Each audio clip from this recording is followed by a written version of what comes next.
Chapter 3 Lesson 2, Why Teach Financial Literacy?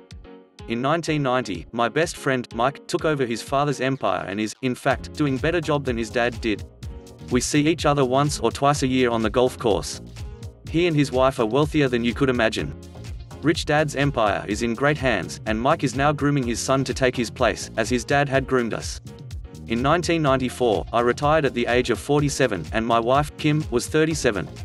Retirement does not mean not working. To my wife and me, it means that barring unforeseen cataclysmic changes, we can work or not work, and our wealth grows automatically, staying way ahead of inflation. I guess it means freedom. The assets are large enough to grow by themselves. It's like planting a tree.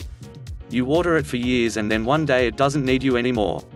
Its roots have gone down deep enough. Then, the tree provides shade for your enjoyment. Mike chose to run the empire and I chose to retire. Whenever I speak to groups of people, they often ask what I would recommend or what could they do. How do they get started?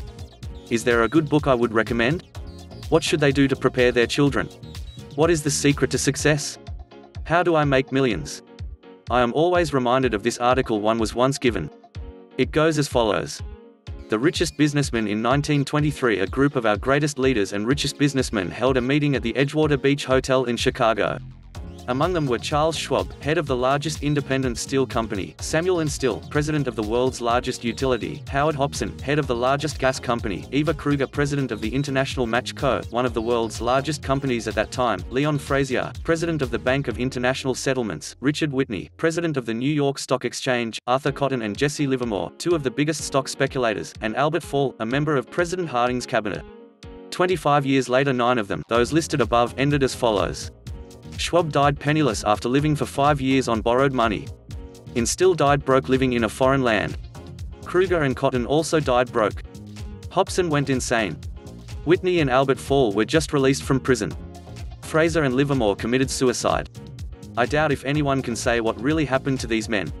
If you look at the date, 1923, it was just before the 1929 market crash and the Great Depression, which I suspect had a great impact on these men and their lives. The point is this, today we live in times of greater and faster change than these men did. I suspect there will be many booms and busts in the next 25 years that will parallel the ups and downs these men faced. I am concerned that too many people are focused too much on money and not their greatest wealth, which is their education. If people are prepared to be flexible, keep an open mind and learn, they will grow richer and richer through the changes. If they think money will solve problems, I am afraid those people will have a rough ride. Intelligence solves problems and produces money. Money without financial intelligence is money soon gone. Most people fail to realize that in life, it's not how much money you make, it's how much money you keep. We have all heard stories of lottery winners who are poor, then suddenly rich, then poor again. They win millions and are soon back to where they started. Or stories of professional athletes, who, at the age of 24, are earning millions of dollars a year, and are sleeping under a bridge by age 34. In the paper this morning, as I write this, there is a story of a young basketball player who a year ago had millions. Today, he claims his friends, attorney and accountant took his money, and now he works at a car wash for minimum wage. He is only 29. He was fired from the car wash because he refused to take off his championship ring as he was wiping off the cars, so his story made the newspaper. He is appealing his termination, claiming hardship and discrimination and that the ring is all he has left. He claims that if you take that away, he'll crumble. In 1997, I know so many people who are becoming instant millionaires. It's the roaring 20s one more time. And while I am glad people have been getting richer and richer, I only caution that in the long run, it's not how much you make, it's how much you keep, and how many generations you keep it. So when people ask, where do I get started, or tell me how to get rich quick, they often are greatly disappointed with my answer. I simply say to them what my rich dad said back to me when I was a little kid. If you want to be rich, you need to be financially literate. That idea was drummed into my head every time we were together. As I said, my educated dad stressed the importance of reading books, while my rich dad stressed the need to master financial literacy. If you are going to build the Empire State Building, the first thing you need to do is dig a deep hole and pour a strong foundation. If you are going to build a home in the suburbs, all you need to do is pour a 6-inch slab of concrete. Most people, in their drive to get rich, are trying to build an Empire State Building on a 6-inch slab. Our school system, having been created in the agrarian age, still believes in homes with no foundation. Dirt floors are still the rage. So kids graduate from school with virtually no financial foundation. One day, sleepless and deep in debt in suburbia, living the American dream, they decide that the answer to their financial problems is to find a way to get rich quick. Construction on the skyscraper begins. It goes up quickly, and soon, instead of the Empire State Building, we have the Leaning Tower of suburbia. The sleepless nights return.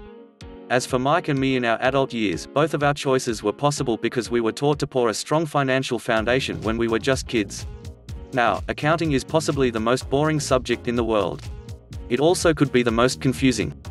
But if you want to be rich, long-term, it could be the most important subject. The question is, how do you take a boring and confusing subject and teach it to kids? The answer is, make it simple. Teach it first in pictures. My rich dad poured a strong financial foundation for Mike and me. Since we were just kids, he created a simple way to teach us. For years he only drew pictures and used words. Mike and I understood the simple drawings, the jargon, the movement of money, and then in later years, Rich Dad began adding numbers. Today, Mike has gone on to master much more complex and sophisticated accounting analysis because he has had to. He has a billion-dollar empire to run. I am not as sophisticated because my empire is smaller, yet we come from the same simple foundation. In the following pages, I offer to you the same simple line drawings Mike's dad created for us. Those drawings help guide two little boys in building great sums of wealth on a solid and deep foundation. Rule 1. You must know the difference between an asset and a liability, and buy assets. If you want to be rich, this is all you need to know. It is Rule No. 1. It is the only rule. This may sound absurdly simple, but most people have no idea how profound this rule is. Most people struggle financially because they do not know the difference between an asset and a liability. Rich people acquire assets. The poor and middle class acquire liabilities, but they think they are assets. When Rich Dad explained this to Mike and me, we thought he was kidding. Here we were, nearly teenagers and waiting for the secret to getting rich, and this was his answer. It was so simple that we had to stop for a long time to think about it. What is an asset? Asked Mike. Don't worry right now, said Rich Dad. Just let the idea sink in. If you can comprehend the simplicity, your life will have a plan and be financially easy. It is simple, that is why the idea is missed. You mean all we need to know is what an asset is, acquire them and we'll be rich? I asked. Rich Dad nodded his head. It's that simple. If it's that simple, how come everyone is not rich? I asked. Rich Dad smiled. Because people do not know the difference between an asset and a liability. I remember asking, how could adults be so silly? If it is that simple, if it is that important, why would everyone not want to find out? It took our Rich Dad only a few minutes to explain what assets and liabilities were. As an adult, I have difficulty explaining it to other adults. Why? Because adults are smarter. In most cases, the simplicity of the idea escapes most adults because they have been educated differently. They have been educated by other educated professionals, such as bankers, accountants, real estate agents, financial planners, and so forth. The difficulty comes in asking adults to unlearn, or become children again. An intelligent adult often feels it is demeaning to pay attention to simplistic definitions. Rich Dad believed in the KISS principle, keep it simple stupid, so he kept it simple for two young boys, and that made the financial foundation strong. So what causes the confusion? Or how could something so simple be so screwed up? Why would someone buy an asset that was really a liability? The answer is found in basic education. We focus on the word literacy and not financial literacy. What defines something to be an asset, or something to be a liability are not words. In fact, if you really want to be confused, look up the words asset and liability in the dictionary. I know the definition may sound good to a trained accountant, but for the average person it makes no sense. But we adults are often too proud to admit that something does not make sense. As young boys, Rich Dad said, what defines an asset is not words but numbers. And if you cannot read the numbers, you cannot tell an asset from a hole in the ground. In accounting, Rich Dad would say, it's not the numbers, but what the numbers are telling you. It's just like words. It's not the words, but the story the words are telling you. Many people read, but do not understand much. It's called reading comprehension. And we all have different abilities when it comes to reading comprehension. For example, I recently bought a new VCR. It came with an instruction book that explained how to program the VCR. All I wanted to do was record my favorite TV show on Friday night. I nearly went crazy trying to read the manual. Nothing in my world is more complex than learning how to program my VCR. I could read the words, but I understood nothing. I get an A for recognizing the words. I get an F for comprehension. And so it is with financial statements for most people. If you want to be rich, you've got to read and understand numbers. If I heard that once, I heard it 1,000 times from my rich dad. And I also heard, the rich acquire assets and the poor and middle class acquire liabilities. Here is how to tell the difference between an asset and a liability. Most accountants and financial professionals do not agree with the definitions, but these simple drawings were the start of strong financial foundations for two young boys. To teach pre-teen boys, Rich Dad kept everything simple, using as many pictures as possible, as few words as possible, and no numbers for years. This is the cash flow pattern of an asset. Plus, plus, to, income, expense, plus, plus, plus, assets, liabilities, blank, blank. The above box is an income statement, often called a profit and loss statement. It measures income and expenses. Money in and money out. The bottom diagram is the balance sheet. It is called that because it is supposed to balance assets against liabilities. Many financial novices don't know the relationship between the income statement and the balance sheet. That relationship is vital to understand. The primary cause of financial struggle is simply not knowing the difference between an asset and a liability. The cause of the confusion is found in the definition of the two words. If you want a lesson in confusion, simply look up the words asset and liability in the dictionary. Now it may make sense to trained accountants, but to the average person, it may as well be written in Mandarin. You read the words in the definition, but true comprehension is difficult. So as I said earlier, my rich dad simply told two young boys that assets put money in your pocket. Nice, simple and usable. This is cash flow pattern of a liability. Plus, plus, income, expense, plus, plus, to, plus, assets, liabilities, blank, blank. Now that assets and liabilities have been defined through pictures, it may be easier to understand my definitions in words. An asset is something that puts money in my pocket. A liability is something that takes money out of my pocket. This is really all you need to know. If you want to be rich, simply spend your life buying assets.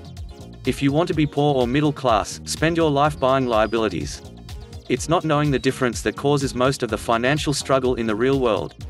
Illiteracy, both in words and numbers, is the foundation of financial struggle. If people are having difficulties financially, there is something that they cannot read, either in numbers or words. Something is misunderstood.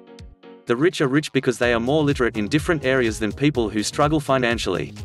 So if you want to be rich and maintain your wealth, it's important to be financially literate, in words as well as numbers. The arrows in the diagrams represent the flow of cash, or cash flow. Numbers alone really mean little. Just as words alone mean little. It's the story that counts. In financial reporting, reading numbers is looking for the plot, the story. The story of where the cash is flowing. In 80% of most families, the financial story is a story of working hard in an effort to get ahead.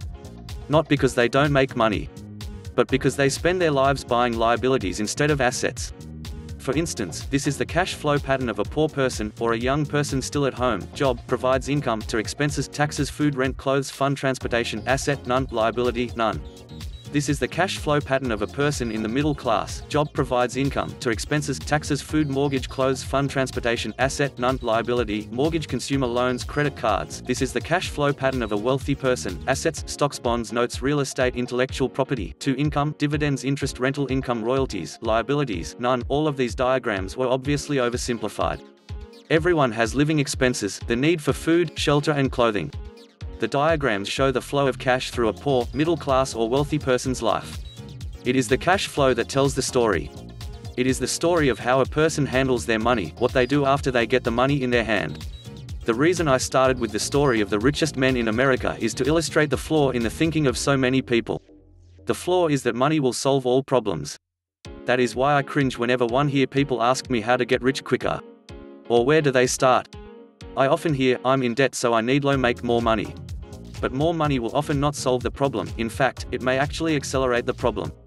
Money often makes obvious our tragic human flaws. Money often puts a spotlight on what we do not know. That is why, all too often, a person who comes into a sudden windfall of cash, let's say an inheritance, a pay raise or lottery winnings, soon returns to the same financial mess, if not worse than the mess they were in before they received the money. Money only accentuates the cash flow pattern running in your head. If your pattern is to spend everything you get, most likely an increase in cash will just result in an increase in spending. Thus, the saying, a fool and his money is one big party. I have said many times that we go to school to gain scholastic skills and professional skills, both important. We learn to make money with our professional skills. In the 1960s, when I was in high school, if someone did well in school academically, almost immediately people assumed this bright student would go on to be a medical doctor. Often no one asked the child if they wanted to be a doctor. It was assumed. It was the profession with the promise of the greatest financial reward.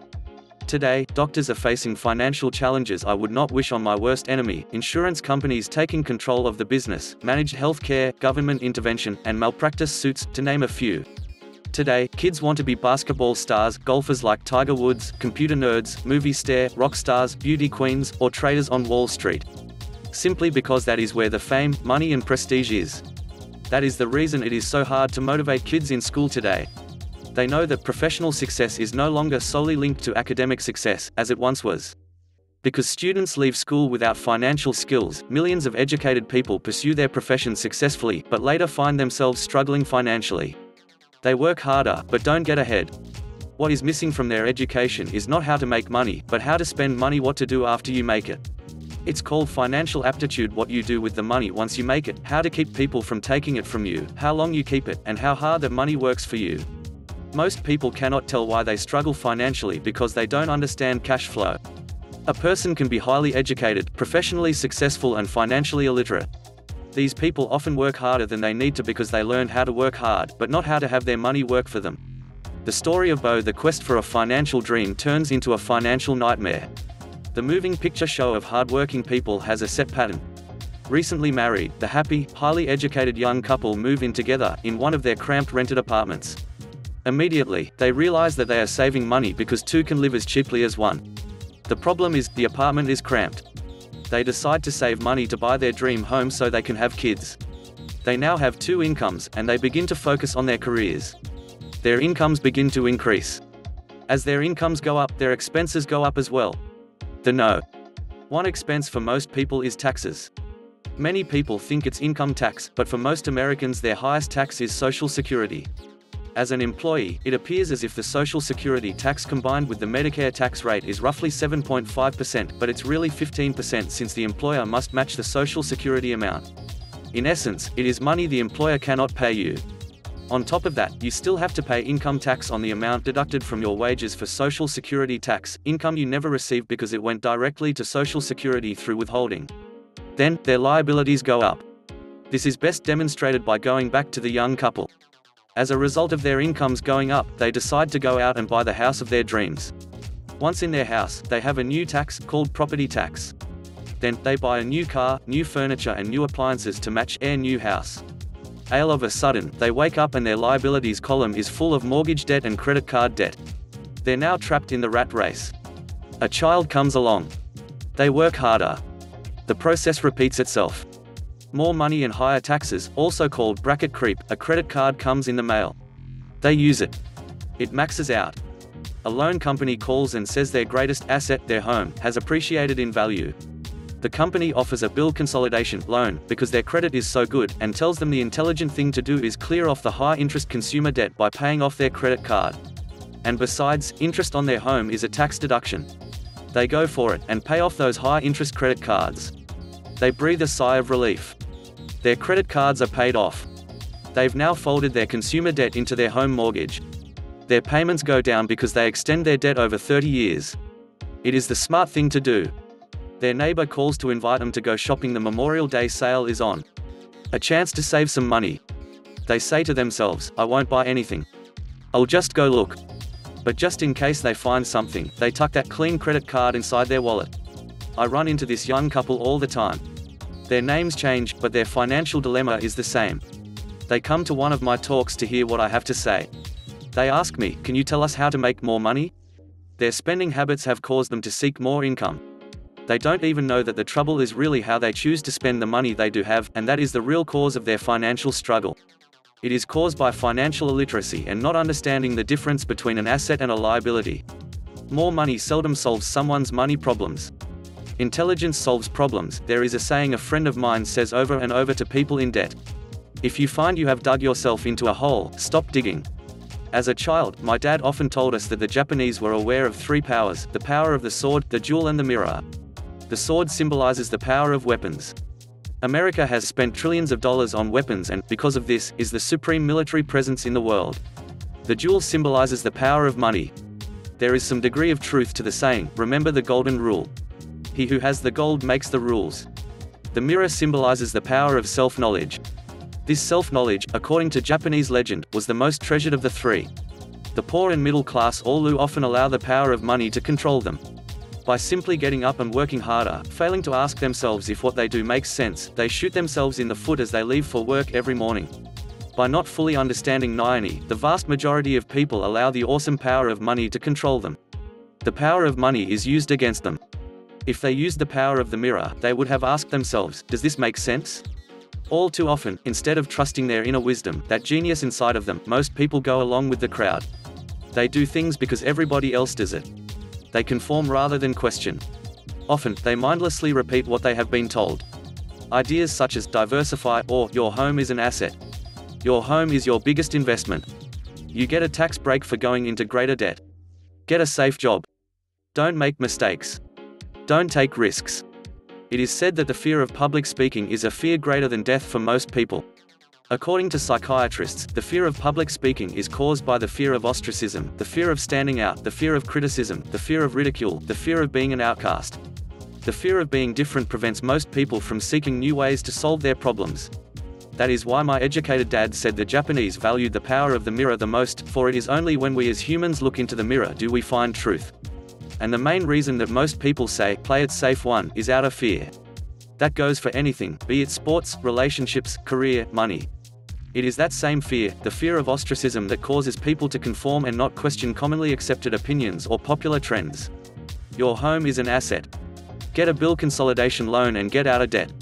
Work harder. It's a promotion. Someday I'll be a vice president. Save money. When? Get a raise, I'll buy us a bigger house. Mutual funds are safe. Tickle Me Elmo dolls are out of stock, but I just happen to have one in back that another customer has not come by for yet. Many great financial problems are caused by going along with the crowd and trying to keep up with the Joneses. Occasionally, we all need to look in the mirror and be true to our inner wisdom rather than our fears. By the time Mike and I were 16 years old, we began to have problems in school. We were not bad kids. We just began to separate from the crowd. We worked for Mike's dad after school and on the weekends. Mike and I often spent hours after work just sitting at a table with his dad while he held meetings with his bankers, attorneys, accountants, brokers, investors, managers and employees. Here was a man who had left school at the age of 13, now directing, instructing, ordering and asking questions of educated people. They came at his beck and call, and cringed when he did not approve of them. Here was a man who had not gone along with the crowd. He was a man who did his own thinking and detested the words, we have to do it this way because that's the way everyone else does it. He also hated the word can't. If you wanted him to do something, just say, I don't think you can do it. Mike and I learned more sitting at his meetings than we did in all our years of school, college included. Mike's dad was not school educated, but he was financially educated and successful as a result. He used to tell us over and over again, an intelligent person hires people who are more intelligent than they are.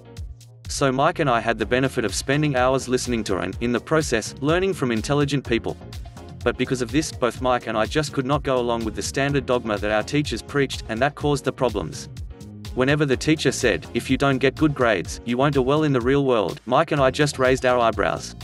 When we were told to follow set procedures and not deviate from the rules, we could see how this schooling process actually discouraged creativity. We started to understand why our rich dad told us that schools were designed to produce good employees instead of employers. Occasionally Mike or I would ask our teachers how what we studied was applicable, or we asked why we never studied money and how it worked. To the later question, we often got the answer that money was not important, that if we excelled in our education, the money would follow. The more we knew about the power of money, the more distant we grew from the teachers and our classmates. My highly educated dad never pressured me about my grades. I often wondered why. But we did begin to argue about money. By the time I was 16, I probably had a far better foundation with money than both my mum and dad. I could keep books, I listened to tax accountants, corporate attorneys, bankers, real estate brokers, investors and so forth. My dad talked to teachers. One day, my dad was telling me why our home was his greatest investment. A not too pleasant argument took place when I showed him why I thought a house was not a good investment. The following diagram illustrates the difference in perception between my rich dad and my poor dad when it came to their homes. One dad thought his house was an asset and the other dad thought it was a liability. I remember when I drew a diagram for my dad showing him the direction of cash flow. I also showed him the ancillary expenses that went along with owning the home. A bigger home meant bigger expenses, and the cash flow kept going out through the expense column. Today, I am still challenged on the idea of a house not being an asset. And one know that for many people, it is their dream as well as their largest investment. And owning your own home is better than nothing. I simply offer an alternate way of looking at this popular dogma. If my wife and I were to buy a bigger, more flashy house, we realize it would not be an asset, it would be a liability, since it would take money out of our pocket. So here is the argument I put forth. I really do not expect most people to agree with it because a nice home is an emotional thing. And when it comes to money, high emotions tend to lower financial intelligence. One know from personal experience that money has a way of making every decision emotional. 1. When it comes to houses, I point out that most people work all their lives paying for a home they never own. In other words, most people buy a new house every so many years, each time incurring a new 30-year loan to pay off the previous one. 2. Even though people receive a tax deduction for interest on mortgage payments, they pay for all their other expenses with after-tax dollars, even after they pay off their mortgage. 3. Property taxes. My wife's parents were shocked when the property taxes on their home went to $1,000 a month. This was after they had retired, so the increase put a strain on their retirement budget, and they felt forced to move. 4. Houses do not always go up in value. In 1997, I still have friends who owe $1 million for a home that will today sell for only $700,000. 5. The greatest losses of all are those from missed opportunities. If all your money is tied up in your house, you may be forced to work harder because your money continues blowing out of the expense column, instead of adding to the asset column, the classic middle-class cash flow pattern. If a young couple would put more money into their asset column early on, their later years would get easier, especially as they prepared to send their children to college. Their assets would have grown and would be available to help cover expenses. All too often, a house only serves as a vehicle for incurring a home equity loan to pay for mounting expenses. In summary, the end result in making a decision to own a house that is too expensive in lieu of starting an investment portfolio early on impacts an individual in at least the following 3 ways. 1. Loss of time, during which other assets could have grown in value. 2. Loss of additional capital, which could have been invested instead of paying for high maintenance expenses related directly to the home. 3. Loss of education. Too often, people count their house, savings and retirement plan as all they have in their asset column. Because they have no money to invest, they simply do not invest. This costs them investment experience. Most never become what the investment world calls a sophisticated investor. And the best investments are usually first sold to sophisticated investors, who then turn around and sell them to the people playing it safe. I am not saying don't buy a house. I am saying, understand the difference between an asset and a liability. When I want a bigger house, I first buy assets that will generate the cash flow to pay for the house. My educated dad's personal financial statement best demonstrates the life of someone in the rat race. His expenses seem to always keep up with his income, never allowing him to invest in assets. As a result, his liabilities, such as his mortgage and credit card debts, are larger than his assets. The following picture is worth 1,000 words. Educated dad's financial statement: income equals expense, asset less than liability. My rich dad's personal financial statement, on the other hand, reflects the results of a life dedicated to investing and minimizing liabilities. Rich dad's financial statement: income, expense, asset, liability. A review of my rich dad's financial statement is why the rich get richer. The asset column generates more than enough income to cover expenses, with the balance reinvested into the asset column. The asset column continues to grow and, therefore, the income it produces grows with it. The result being, the rich get richer. Why the rich get richer: income to assets to more income, expenses are low, liabilities are low. The middle class finds itself in a constant state of financial struggle. Their primary income is through wages, and as their wages increase, so do their taxes. Their expenses tend to increase in equal increments as their wages increase, hence the phrase, the rat race. They treat their home as their primary asset, instead on investing in income-producing assets. Why the middle class struggle: income goes up, expenses go up, assets do not increase, liabilities do increase. This pattern of treating your home as an investment and the philosophy that a pay raise means you can buy a larger home or spend more is the foundation of today's debt-ridden society. This process of increased spending throws families into greater debt and into more financial uncertainty, even though they may be advancing in their jobs and receiving pay raises on a regular basis. This is high-risk living caused by weak financial education. The massive loss of jobs in the 1990s, the downsizing of businesses, has brought to light how shaky the middle class really is financially. Suddenly, company pension plans are being replaced by 401k plans. Social Security is obviously in trouble and cannot be looked at as a source for retirement. Panic has set in for the middle class. The good thing today is that many of these people have recognized these issues and have begun buying mutual funds. This increase in investing is largely responsible for the huge rally we have seen in the stock market.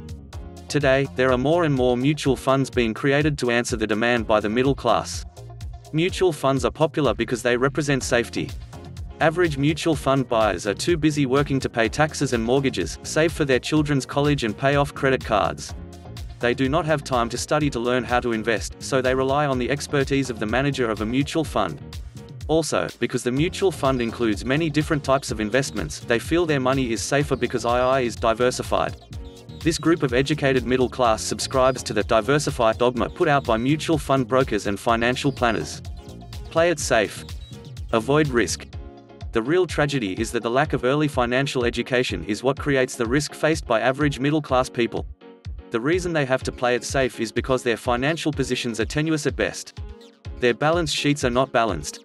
They are loaded with liabilities, with no real assets that generate income. Typically, their only source of income is their paycheck. Their livelihood becomes entirely dependent on their employer. So when genuine deals of a lifetime come along, those same people cannot take advantage of the opportunity. They must play it safe, simply because they are working so hard, are taxed to the max, and are loaded with debt. As I said at the start of this section, the most important rule is to know the difference between an asset and a liability. Once you understand the difference, concentrate your efforts on only buying income-generating assets. That's the best way to get started on a path to becoming rich. Keep doing that, and your asset column will grow. Focus on keeping liabilities and expenses down. This will make more money available to continue pouring into the asset column. Soon, the asset base will be so deep that you can afford to look at more speculative investments. Investments that may have returns of 100% to infinity. Investments that for $5,000 are soon turned into $1 million or more. Investments that the middle class calls too risky. The investment is not risky. It's the lack of simple financial intelligence, beginning with financial literacy, that causes the individual to be too risky. If you do what the masses do, you get the following picture. Income equals work for owner, expense equals work for government, asset equals none, liability equals work for bank as an employee who is also a homeowner. Your working efforts are generally as follows. 1. You work for someone else. Most people, working for a paycheck, are making the owner, or the shareholders, richer. Your efforts and success will help provide for the owner's success and retirement. 2. You work for the government. The government takes its share from your paycheck before you even see it. By working harder, you simply increase the amount of taxes taken by the government. Most people work from January to May just for the government. 3. You work for the bank. After taxes, your next largest expense is usually your mortgage and credit card debt. The problem with simply working harder is that each of these three levels takes a greater share of your increased efforts. You need to learn how to have your increased efforts benefit you and your family directly. Once you have decided to concentrate on minding your own business, how do you set your goals? For most people, they must keep their profession and rely on their wages to fund their acquisition of assets. As their assets grow, how do they measure the extent of their success? When does someone realize that they are rich, that they have wealth? As well as having my own definitions for assets and liabilities, I also have my own definition for wealth. Actually, I borrowed it from a man named Buckminster Fuller. Some call him a quack, and others call him a living genius. Years ago he got all the architects buzzing because he applied for a patent in 1961 for something called a geodesic dome. But in the application, Fuller also said something about wealth. It was pretty confusing at first, but after reading it for a while, it began to make some sense. Wealth is a person's ability to survive so many number of days forward, or if I stopped working today, how long could I survive? Unlike net worth, the difference between your assets and liabilities, which is often filled with a person's expensive junk and opinions of what things are worth, this definition creates the possibility for developing a truly accurate measurement. I could now measure and really know where I was in terms of my goal to become financially independent. Although net worth often includes these non-cash producing assets, like stuff you bought that now sits in your garage, wealth measures how much money your money is making and, therefore, your financial survivability. Wealth is the measure of the cash flow from the asset column compared with the expense column. Let's use an example. Let's say I have cash flow from my asset column of SJ000 a month. And I have monthly expenses of $52,000. What is my wealth? Let's go back to Buckminster Fuller's definition. Using his definition, how many days forward can I survive? And let's assume a 30-day month. By that definition, I have enough cash flow for half a month. When I have achieved $2,000 a month cash flow from my assets, then I will be wealthy. So I am not yet rich, but I am wealthy. I now have income generated from assets each month that fully cover my monthly expenses.